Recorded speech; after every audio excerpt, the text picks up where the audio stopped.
Hey, my friend, it is Jay White, also known as Jay the Dreamer, and I'm so honored to be the vessel chosen to bring you No More Bodies. So, what is No More Bodies? It's not the old connotation that gangsters use when you catch bodies and you murder people or you end life. You got bodies. This is No More Bodies from the most recent vernacular in our community to symbolize promiscuity. How many people have you slept with? How many people have you gutted out? How many people have you just flat out had sex with? Not just being promiscuous, but all types of sex. Nonetheless, so no more bodies means we are delineating that and we're moving into a new paradigm shift. So I want to read you the back cover of what this book is. Before I read the back cover of what this book is, let me tell you how it started. It was a challenge to myself. I wanted to give up three things that I had never done before in my life. Giving up sugar, giving up swearing, which I'm not a big swearer anyway, a cuss word. A guy use a lot of cuss words anyway. I will if you make me upset, but I realize I can use other words. I have plenty of vocabulary that I can substitute. So I wanted to challenge myself there, but I wanted to challenge myself sexually as well. To no forms of self-gratification, no forms, just elevate, just to go higher, right? Because I believe what an elder told me, that in order for me to get something I've never had, I have to be willing to do something I've never done. So this was it started out just a challenge to myself.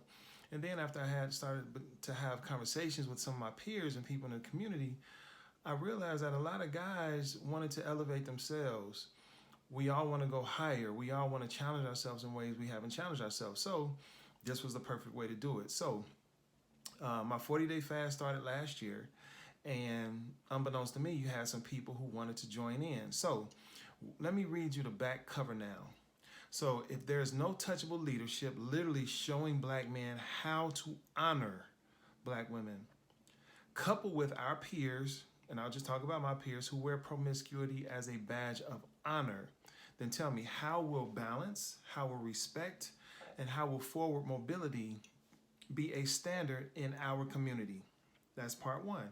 Second paragraph, you're going to meet some men who join me on this trajectory to just transform their lives. So now you're going to meet people who are giving up fruitless and meaningless sexual engagement. You're going to hear stories about how we overcome being cowards, how we address our own issues.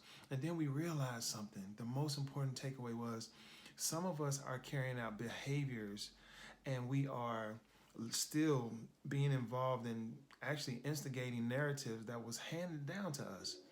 And that was the status quo amongst our families, amongst our elders and some of their peers. It was the thing to do. So we are deconstructing those narratives.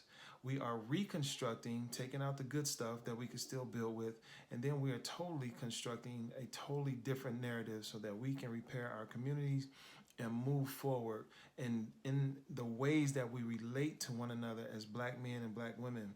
That is what No More Bodies is about. We have to go better, go higher. We have to do better. We have to go higher. We have to do better, and we can. So No More Bodies, go to nomoorbodies.com. We're excited to hear from you, and we look forward to you joining the movement, which, by the way, started out with me. Then it has actually trickled down to a couple of my peers. Now it has spread out to some of their peers. And then now it has transitioned to include some females. And then, unbeknownst to me, there are people that have joined into this fast in South Africa. I don't know what the divine is doing, but I'm so grateful and I'm so humbled that I'm the vessel chosen to bring this to the forefront. I'm going to give you different conversations that you begin to have. And ultimately, I'll leave you with this question. What are we building? Peace.